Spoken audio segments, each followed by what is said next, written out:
السلام علیک یا ابا عبداللہ۔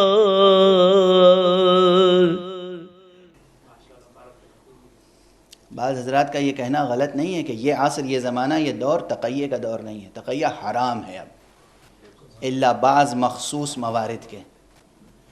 جو بعض مخصوص موارد ہیں وہ موارد اپنی جگہ، جو مخصوص مقامات اور محل ہیں جہاں فقہاء علماء نے حکم دیا ہے وہ اپنی جگہ، ورنہ حق آل محمد کے ثابت کرنے کے لیے، دشمنان آل محمد کو بے نقاب کرنے کے لیے کسی کو تقیہ کا حق نہیں ہے۔ آج کسی سر پر کسی یزید کی تلوار نہیں لٹک رہی ہے،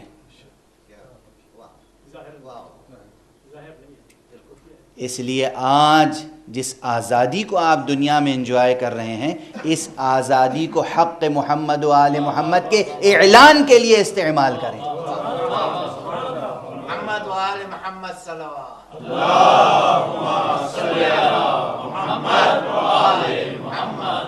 آزادی آپ انجوائے کر رہے ہیں، ایکسپریشن کی آزادی، ہر چیز کی آزادی، تحریر کی آزادی، تقریر کی آزادی، شاعری کی آزادی، ہر چیز کی آزادی ہے۔ پیغمبر اکرم صلی اللہ علیہ وآلہ وسلم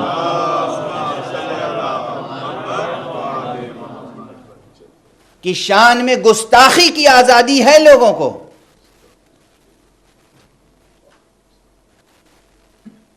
چاہے وہ کارٹون کی شکل میں ہو، چاہے وہ نیوز پیپر میں رائٹ اپ کی شکل میں ہو، چاہے وہ پوئٹری کی شکل میں ہو، چاہے فکشن کی شکل میں ہو، چاہے وہ سلمان رشدی کی شکل میں ہو یا کسی کی شکل میں ہو۔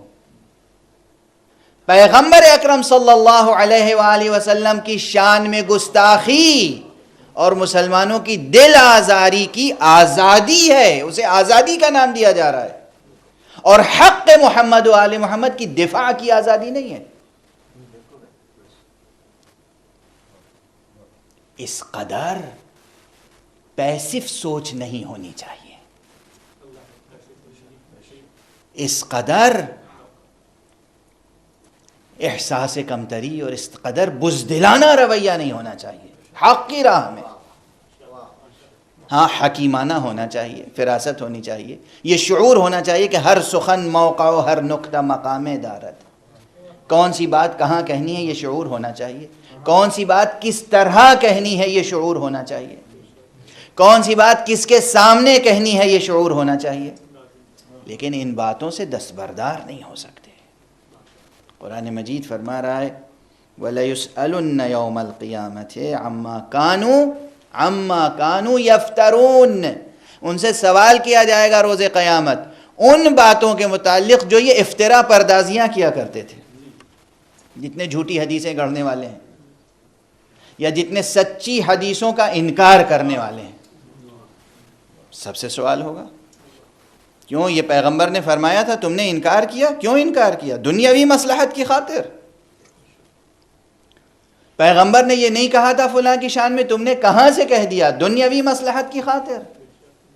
جتنی افترا پردازیاں ہیں ہماری نجی زندگی سے لے کر اور ان تمام باتوں تک کہ جو دین سے، اصول دین سے، فروع دین سے، احکام سے، اقدار سے تعلق رکھتی ہیں، ان تمام باتوں کا محاسبہ ہوگا، کڑا محاسبہ ہوگا۔ اس محاسبے سے کوئی بچ نہیں سکتا مگر وہ کہ جو توحید پر قائم رہے اور توحید کے ساتھ ساتھ ولایت کے نظام میں اور قلعہ ولایت میں محفوظ ہو جائے۔ پروردگار ہمیں اور آپ کو سب کو توفیق عطا فرمائے کہ ہم دین کی راہ میں شجاعت کا اظہار کر سکیں، دین کی راہ میں اپنی فہم و فراست کا صحیح استعمال کر سکیں، دین کو صبر کے ساتھ قبول کریں، دین کو شجاعت کے ساتھ لے کر آگے بڑھیں۔ پروردگار ہماری ان عبادتوں کو، ہمارے ان کلمات کو قبول فرما۔ پروردگار جتنے لوگ بھی سماعت فرما رہے ہیں انہیں حق کا پابند اور حق پر کاربند ہونے کی توفیق عطا فرما۔ پروردگار اپنے ولی عصر کو اذن ظہور عطا فرما اور ان کے ہاتھوں سے اپنی رحمت و رافت و عدالت کا پرچم لہرا۔ بسم اللہ الرحمن الرحیم۔